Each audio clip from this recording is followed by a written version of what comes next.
Hello guys, कैसे हैं आप सब। आज की वीडियो में हम बात करने वाले हैं VMS TMT के आईपीओ के बारे में। ये आईपीओ 17 सितंबर से 19 सितंबर तक ओपन रहने वाला है अप्लाई करने के लिए। तो इस वीडियो में हम सबसे पहले इसे ग्रे मार्केट प्रीमियम की बात करेंगे, जिससे हमें थोड़ा बहुत इसके लिस्टिंग गेन का अंदाजा लग जाएगा। उसके बाद कंपनी की आईपीओ की डिटेल्स, कंपनी क्या बिजनेस करती है, इस इंडस्ट्री में क्या फ्यूचर है, कंपनी के की फाइनेंशियल्स एंड फंडामेंटल्स को डिटेल में डिस्कस करेंगे और मेरा क्या ओपिनियन रहने वाला है, अप्लाई करना चाहिए नहीं, लास्ट में इसकी बात करेंगे, इसलिए वीडियो को पूरा देखिएगा। ना सबसे पहले अगर हम इसे ग्रे मार्केट प्रीमियम की बात करें, इसका करंट जीएमपी यहाँ पे 23 के अराउंड चल रहा है, यानी हमें इसमें करीब 23% का एस्टिमेटेड लिस्टिंग गेन देखने को मिल सकता है। यानी पर लॉट के हिसाब से बात करें तो करीब 3400 रुपए तक का फायदा देखने को मिल सकता है अंदाजन। हालांकि देखिए, जीएमपी जो होता है सिर्फ एक अंदाजा होता है, कोई गारंटी नहीं होती है कि ये ऐसे ही परफॉर्म करेगा और ये टाइम टू टाइम चेंज भी होता रहता है। इस चीज़ का भी हमें ध्यान रखना है। नाउ अगर हम इस कंपनी के बिजनेस के बारे में बात करें तो VMS TMT ये कंपनी 2013 में स्टार्ट हुई थी और ये एक स्टील कंपनी है जो TMT बार्स बनाती है। TMT का फुल फॉर्म होता है थर्मो मैकेनिकली ट्रीटेड। ये बार्स मोस्टली कंस्ट्रक्शन में यूज होते हैं क्योंकि ये मजबूत और थोड़ा फ्लेक्सिबल भी होते हैं। कंपनी की मैन्युफैक्चरिंग फैसिलिटी लोकेटेड है अहमदाबाद, गुजरात में। कंपनी का जो बिजनेस है वो भी गुजरात फोकस्ड ही है। इनका 98 से 99% रेवेन्यू वो गुजरात से ही आता है।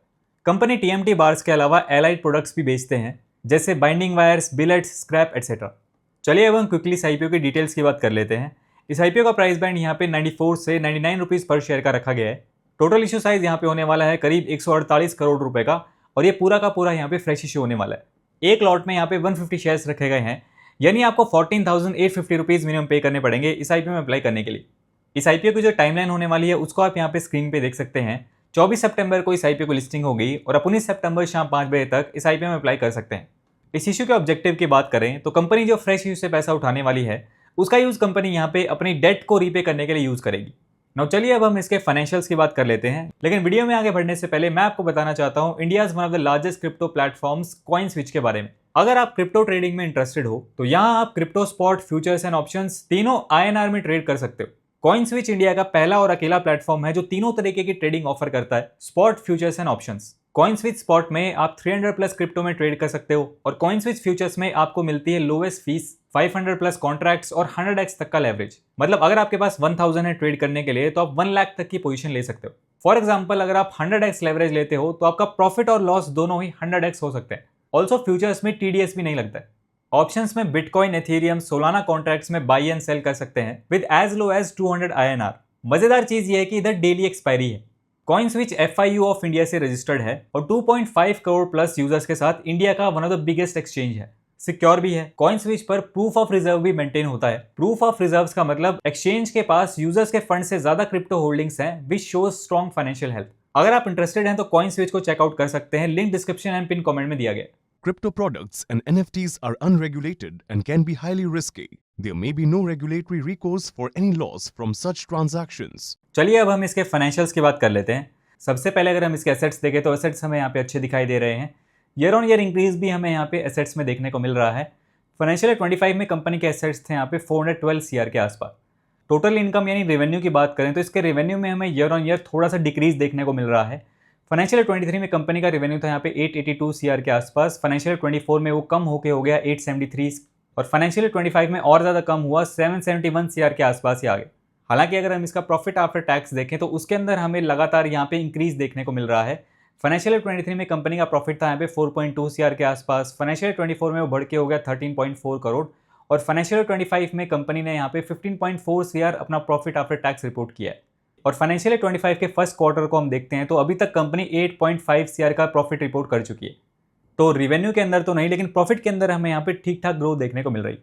इसके बाद अगर हम इसके EBITDA, net worth and reserve and surplus की बात करें तो वो हमें यहाँ पे ठीक देखने को मिल रहा है। टोटल बोरोइंग की बात करें तो कंपनी के ऊपर यहाँ पे अच्छा खासा डेट भी है। फाइनेंशियल 25 के एंड में कंपनी के पास यहाँ पे 275 करोड़ का डेट है और अगर हम इसके डेट टू इक्विटी रेशियो की बात करें एज ऑफ फाइनेंशियल 25 तो वो है यहाँ पे 6 का। तो ये जो डेट टू इक्विटी रेशियो है ये काफ़ी ज़्यादा है। 0.5 से कम होता है तो यहाँ पे अच्छा माना जाता है, इसका उससे बहुत ज़्यादा है। हालांकि जैसा हमने बात की, कंपनी जो इस आईपीओ से पैसा रेज करने वाली है उसको अपनी डेट को पूरा करने के लिए यहाँ पे यूज़ करने वाली है, लेकिन उसको यूज़ करने के बाद भी कंपनी के पास यहाँ पे काफ़ी सारा डेट यहाँ पे पेंडिंग रहेगा। अब अगर हम इसके फंडामेंटल्स की बात करें तो कंपनी के ROA एंड RONW यहाँ पे ठीक दिखाई दे रहे हैं, 15% के आसपास ही हैं, तो ये ठीक है। और अगर हम इसके PE रेशियो यानी प्राइस टू अर्निंग रेशियो की बात करें तो वो यहाँ पे करंटली 22 का है और इसके PE रेशियो को अगर हम इसकी पीयर ग्रुप की कंपनी से कंपेयर करते हैं तो इसका पी रेशो यहाँ पे सबसे हाई है। इसके पीयर ग्रुप का जो एवरेज पी रेशो है वो यहाँ पे 14-15 के आसपास है और इसका 22 के आसपास है। तो पी रेशो के मामले में थोड़ा सा हाई है। चलिए अब हम कंक्लूजन की बात करते हैं कि इस आईपीओ में अप्लाई करना चाहिए नहीं। लेकिन उससे पहले आपसे रिक्वेस्ट करना चाहूँगा कि अगर आपने अभी तक टेलीग्राम पे फॉलो नहीं किया तो फॉलो कर लीजिए। वहाँ पे आपको आईपीओ एंड फाइनेंस रिलेटेड इस तरह के अपडेट्स मिलते रहते हैं। लिंक आपको वीडियो के डिस्क्रिप्शन में मिल जाएगा। लिस्टिंग गेन के पॉइंट ऑफ व्यू से बात करें, सबसे पहला हमारा पैरामीटर आता है इसका जीएमपी। तो जीएमपी हमने देखा है इसका 23% के आसपास चल रहा है। हमारा जो क्राइटेरिया होता है वो 20% के आसपास होता है, तो ये उससे थोड़ा सा ऊपर है। थोड़ी बहुत लिस्टिंग गेन की उम्मीद हमें इसमें देखने को यहाँ पे मिल रही है। हालांकि जीएमपी के पूरे भरोसे हमें यहाँ पे नहीं रहना चाहिए। सेकेंड हमारा पॉइंट यहाँ पे आता है इसकी एंकर लिस्ट। तो एंकर लिस्ट अभी तक इसकी यहाँ पे आई नहीं है। हालांकि मुझे ऐसा लगता है क्योंकि छोटा इश्यू साइज है तो ठीक ठाक एंकर लिस्ट हमें यहाँ पे इसकी देखने को मिल सकती है। थर्ड हमारा पॉइंट यहाँ पे आता है इसकी वैल्यूएशन। तो ओवरऑल इसके फाइनेंशियल्स को देखते हुए, इसके फंडामेंटल्स को देखते हुए, इसके पी रेशियो को इसके पीयर ग्रुप की कंपनी से कंपेयर करते हुए मुझे पर्सनली ऐसा लगता है कि इसकी वैल्यूएशन यहाँ पे थोड़ी सी हाई है। बेटर वैल्यूएशन यहाँ पे कंपनी लेके आ सकती थी। और फोर्थ हमारा पैरामीटर यहाँ पे आता है इस आईपीओ की डिमांड। तो देखिए छोटा इशू साइज है और ग्रे मार्केट के अंदर भी हमें डिमांड देखने को मिल रही है। तो मुझे पर्सनली ऐसा लगता है कि अच्छी खासी डिमांड हमें इस आईपीओ के सब्सक्रिप्शन में देखने को मिल सकती है। तो सारी चीज़ों को देखते हुए लिस्टिंग इन के पॉइंट ऑफ व्यू से फिलहाल मैं इस आईपीओ में यहाँ पे इंटरेस्टेड हूँ। बाकी आपको अपना डिसीजन, अपना एनालिसिस एंड रिस्क पे बनाना है।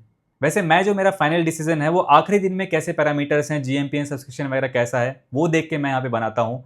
इसकी डिटेल्स मैं यहाँ पे टाइम टू टाइम अपने टेलीग्राम पे भी शेयर करता रहता हूँ। उसका लिंक आपको यहाँ पे डिस्क्रिप्शन में मिल जाएगा। आपको इस आईपीओ के बारे में क्या लगता है, आप क्या करने वाले हैं, कमेंट सेक्शन में अपना ओपिनियन जरूर शेयर कीजिए।